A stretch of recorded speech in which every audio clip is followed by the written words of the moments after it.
Assalamualaikum warahmatullahi wabarakatuh. Perkenalkan kami dari kelompok 1 kelas farmasi C. Izin untuk mempresentasikan hasil diskusi kami terkait etika dan regulasi praklinik. Next. Berikut untuk anggota kelompoknya. Next.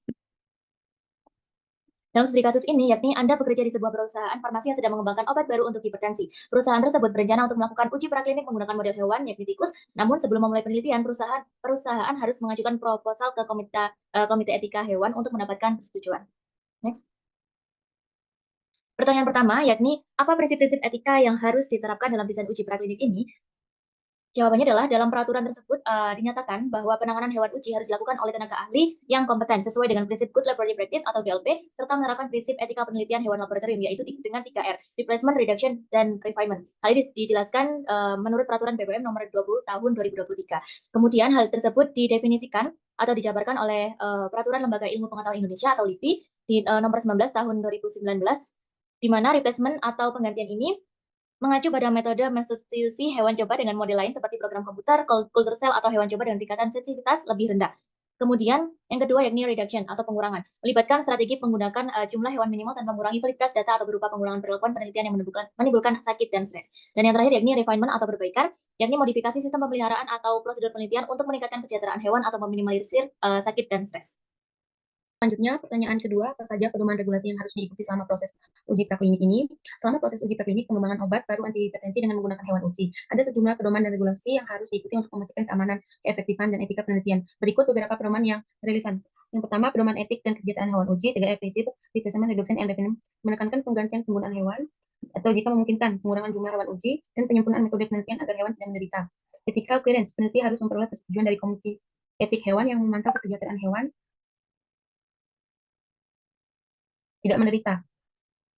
Memastikan bahwa eksperimen dilakukan secara etis. Yang kedua, pedoman penggunaan hewan uji. Good Laboratory Practice atau GLP standar yang digunakan dalam uji praklinik untuk memastikan integritas dan kualitas data. GLP mengatur prosedur laboratorium, catatan dokumentasi, dan pelaporan hasil uji. OECD, Guidelines for the Testing of the Chemicals, organisasi untuk kerjasama dan pembangunan ekonomi, menyediakan pedoman internasional untuk pengujian, toksikologi, keamanan, dan farmakokinetik obat, termasuk penggunaan hewan uji.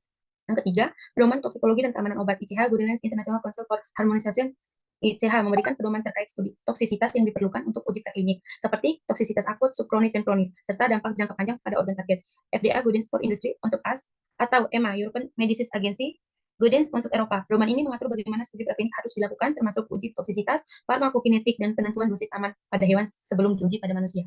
Yang keempat adalah regulasi lokal. Setiap negara mungkin memiliki regulasi lokal yang lebih spesifik mengenai penelitian pada hewan. Misalnya di Indonesia, penelitian menggunakan hewan harus mengikuti peraturan Menteri Pertanian tentang penggunaan hewan coba dalam riset.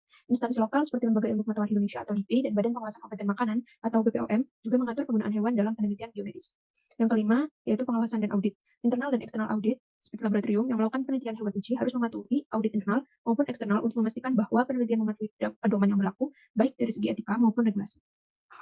Yang keenam, yaitu dokumentasi dan laporan. Semua tahapan uji praklinik harus didokumentasikan dengan jelas dan lengkap termasuk perlakuan terhadap hewan, dosis yang diberikan, hasil uji, serta komplikasi yang muncul. Pelaporan adverse event, jika terjadi kejadian yang merugikan selama uji praklinik, hal ini harus dilaporkan sesuai dengan pedoman yang berlaku. Kombinasi pedoman ini bertujuan untuk memastikan bahwa penelitian dilakukan secara aman, etis, dan menghasilkan data yang valid untuk mendukung pengembangan obat antihipertensi yang baru.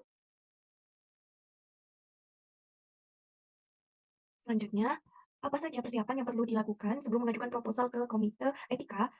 Sebelum mengajukan proposal ke komite etika untuk pengembangan obat antihipertensi menggunakan hewan uji, berikut persiapan yang perlu dilakukan. 1. Desain penelitian, yaitu membuat rancangan eksperimen yang jelas, termasuk tujuan, metodologi, jenis hewan uji, dan jumlah hewan yang diperlukan dengan prinsip 3R. Dan nomor 2, justifikasi penggunaan hewan, yaitu memberikan alasan mengapa penggunaan hewan diperlukan dan tidak dapat digantikan oleh metode alternatif. Yang ketiga, protokol perlakuan, menjelaskan perlakuan terhadap hewan, termasuk pemberian obat, dosis, dan prosedur pemantauan kesejahteraan hewan.